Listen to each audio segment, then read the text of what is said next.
History isn't in nice fairy tales. It's the truth of what happened in the society and why the society is the way it is today. But I do think it's extremely important to study the past to better understand the present. I think it's important to be informed before you make a choice, We're talking about 9/11 today. And I was asking my class how many people knew where Afghanistan was on a map in 2001. When you go into a voting booth, you're making really important decisions and you have to have some understanding about how things work. History's bunk. Who cares? It's just a bunch of facts. You don't need to know it. That's a real problem.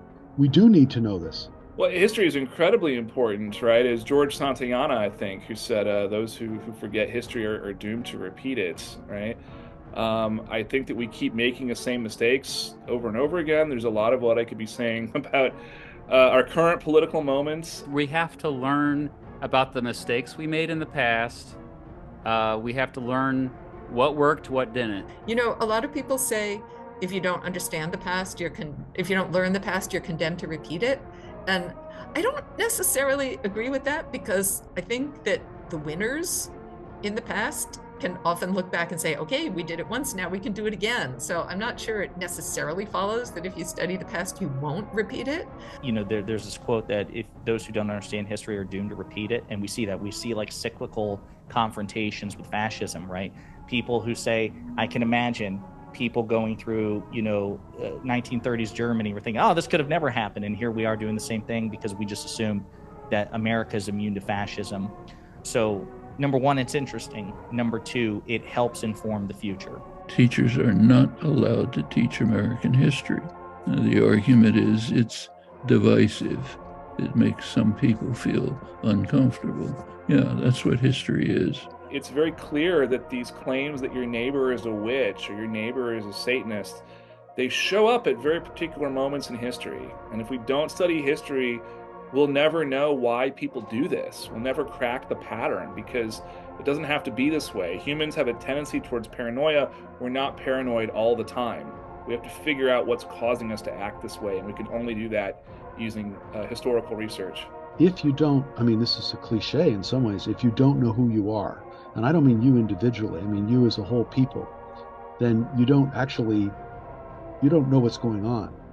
Oh, you could just say, well, let's just repeat patriotic slogans and forget about everything.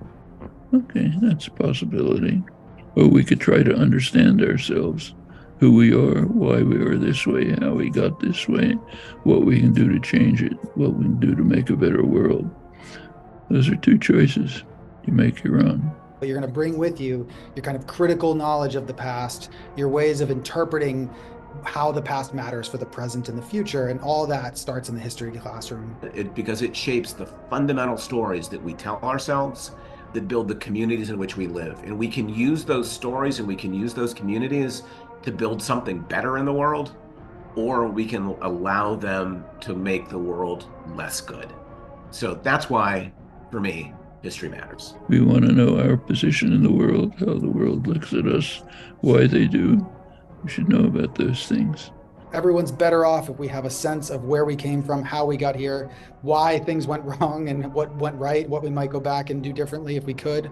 All of that stuff matters so much, I think, for life together on Earth, right? Like, it's essential. It's just as essential as science or any other discipline. Because we need to survive as a species. When I look back at history, I see lots of other times when things were bad, far before when the bulletin had a doomsday clock to measure it. But it reminds me that people did find a way through, and that if you look hard enough, there's often folks that, stepped up and led, and not just like famous people, but people in their communities that figured out how to make safety for their community.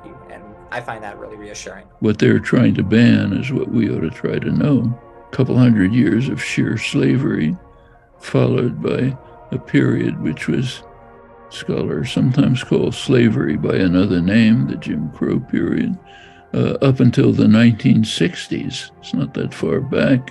What about indigenous history? It's a total genocide. Well, we should learn about that. If you all aren't learning history and using it in your lives in whatever way, in your conversations and the way you work, whatever job you get, then history doesn't matter. It just stays in books, right?